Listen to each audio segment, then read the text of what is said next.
Last example for lesson 4.3. Here we're actually going to be finding our theta that is not part of a nice pretty special right triangle. So what we have is we're going to have a ramp that's 17.5 feet in length and rises to a loading platform that is 3.5 feet off the ground. So we need to draw your picture here. So we're going to draw this nice pretty little ramp. Ugh, seriously, learn how to draw a straight line. Who doesn't draw straight lines these days? So a straight line go like this, then we got to actually put the ramp in here, and that means this is going to be at 90 degrees right here.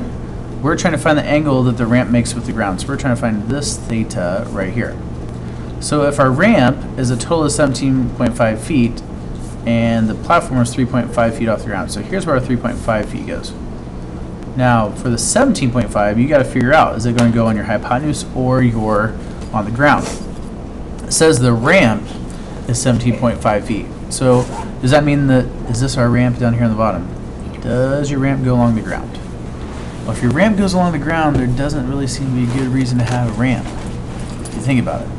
So the 17.5 wouldn't go down here along the ground. Your 17.5 is right here. This is your ramp. So what we're going to have to do is you need to figure out what sides you have.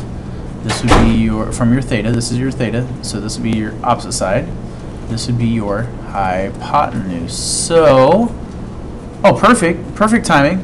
Edgar, what do you think? If you had an opposite and a hypotenuse, would you use SOH, CA, TOA? Would you use sine, cosine, or tangent? What do you think? Come on, Edgar. You can't leave. You gotta answer this. You're on the spot. Tangent. Tangent! You are so not correct. We have an O and an H here. So since we have an O and an H, Garrett, it's down to you. Is it sine or cosine if you're using opposite and hypotenuse? Sine. Sine! Ding, ding, ding, ding, ding, ding, ding.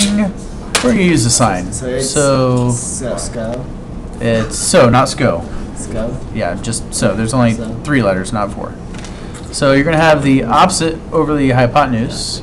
So we're going to say the sine of theta, which we don't know theta, is going to be equal to your opposite side, which is a 3.5 divided by 17.5.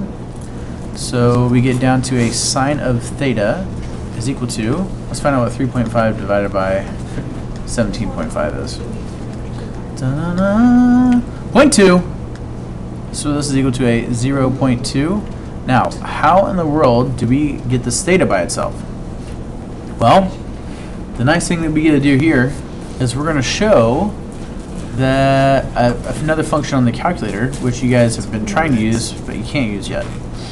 If you're trying to find theta, you're going to use second sine of theta. And you're going to have that sine to the -1. So if you have that sine to the -1, then that is where you're going to be finding the angle. So you're going to put a 0.2 in for there. Now you're not plugging that in for theta, because what you're really doing is you are taking the arc sine of both sides, and the arc sine is what cancels out the sines, and you're left with just a theta. So if you have theta equals the, call that the arc sine of 0.2, then your theta ends up equaling an 11.5 degrees, or if you want to round up, I don't care, you can put either 11.5 degrees, or if you want to round to 12 degrees, that would be just as fine too. So your ramp is officially 11.5 degrees or 12 degrees in angle of elevation. So that's going to do it for the 4.3 notes.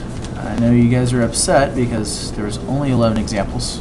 Wish I could give you more, but my time's a little more valuable. So if you have questions, make sure you comment. If you'd like to be a part of a presentation in the future, feel free to get a hold of me, and we can organize something so that you can be just as cool as me and some of these other people, except for Garrett.